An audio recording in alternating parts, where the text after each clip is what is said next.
stack, but one thing I hate though is doubling up a short stacker and then have him stack off to somebody else, because that's my money going somewhere else, right?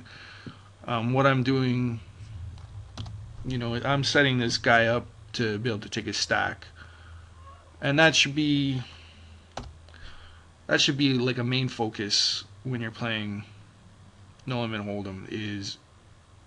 I mean, sure, like there's different plays that are profitable, like stealing blinds and stuff like that. It's all profitable, but your ultimate goal is to win stacks. So the way that you do that is, you make big hand and then you value bet it, and that's okay. Open-ended straight draw. I'm out of position. The big blind has a completely random hand, and the limper could have just about anything. So I'm just going to bet 50 cents, 2/3 of the pot. I'm hoping to take it down, but I have like 8 outs for sure, and my kings might also be a note there. I just hit a king, so I think a value bet is in order, but I'm probably going to shut down if I get played back at there, because there's so many 2-pair combinations out there that could hit this guy's limping range. Okay, he hasn't raised me yet. He's very passive, very loose player. I'm just gonna value bet for a half pot.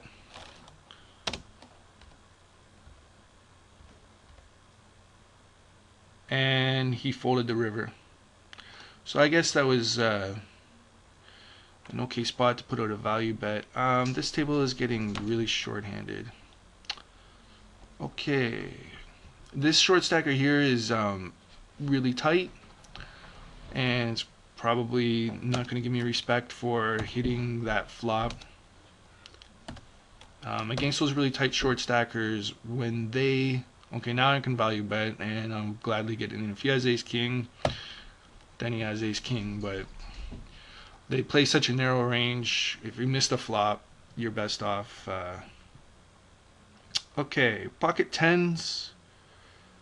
That's a pretty good flop for my hand here. I'm going to put out a value bet. I'm going to fold that hand and leave that table. So we're down to 5 tables right now. Okay, I get called. I'm just going to go like about half pot. And I get called again. It's not really a very good card. Looks like there's a few possible straights and maybe even 2-pair out there, and plus you could have a queen, so I'm not in too good a shape. Okay, so a fairly passive player bets a half pot. I'm just gonna fold. I have no reason to believe that I have the best hand there.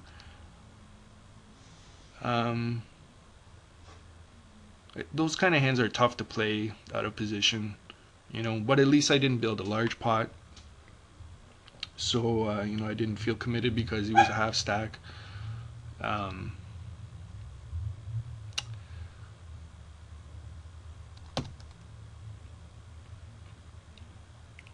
And the fact too that he bet half pot. A lot of times people are bluffing. They bet usually like full pot or like an all-in shove or something like that. Or they bet really small, like a quarter pot, or something stupid like 50 cents. I don't know why they think that's gonna work as a bluff, but I suppose it does some of the time. So the fact that he bet about half the pot, and he is generally a passive player, tells me that he was probably value betting me with some kind of queen X hand, or maybe possibly the straight.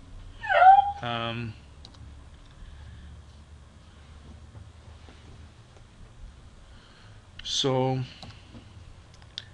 I don't think I played it too bad. I could have checked the turn and gave up, but that was kind of weak too. So I think checking the river and seeing what he does. A lot of times people basically turn their hand face up once you check the river to them. So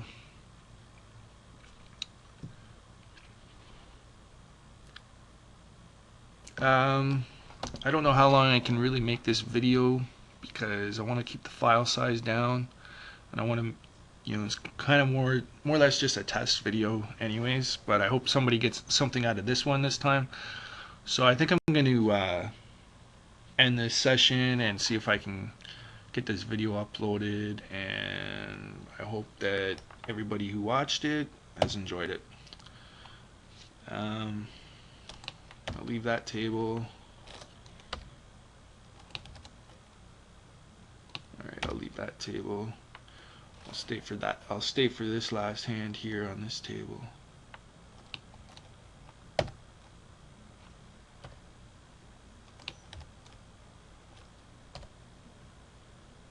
Okay, so this is my last hand.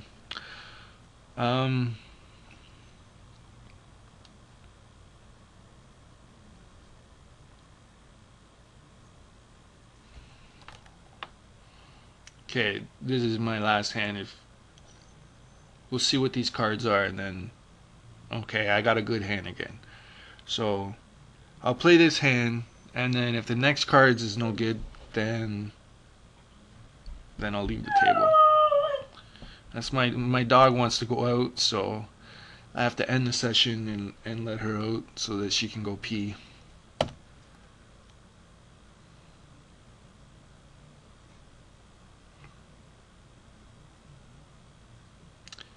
Okay, this guy is really tight. He only raises pre-flop 4% over a small sample, and he 3-bets me. I'm out of position with an easily dominated hand. I can't stress how important it is to just give up on this hand. Like, this guy is not, I mean, he could be doing this light, but Queen Jack suited is just not a good hand to start making a stand. And plus two, like, it's not like he's been doing it to me.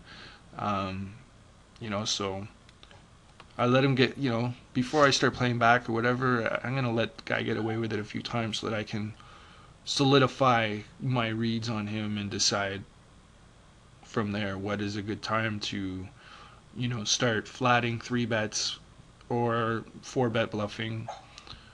So, alright, I'm leaving this table.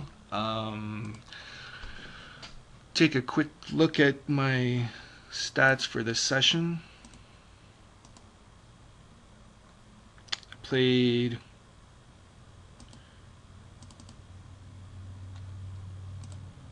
2 sessions today.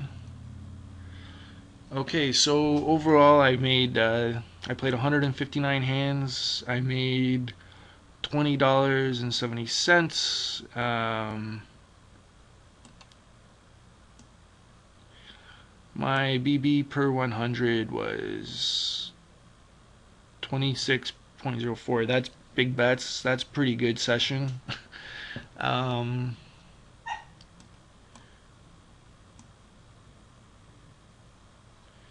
My VPIP is 16. Pre-flop raise is 15. One money went off flop. 50% went to showdown. 16.67. One money at showdown. 50%. My aggression factor for this session is 22, which is ridiculously high, but it's over a small sample. 3-bet 3% of the time, fold to 3-bet 100%, attempt to steal 52%. These stats are pretty meaningless, really, when you consider how small the sample size is.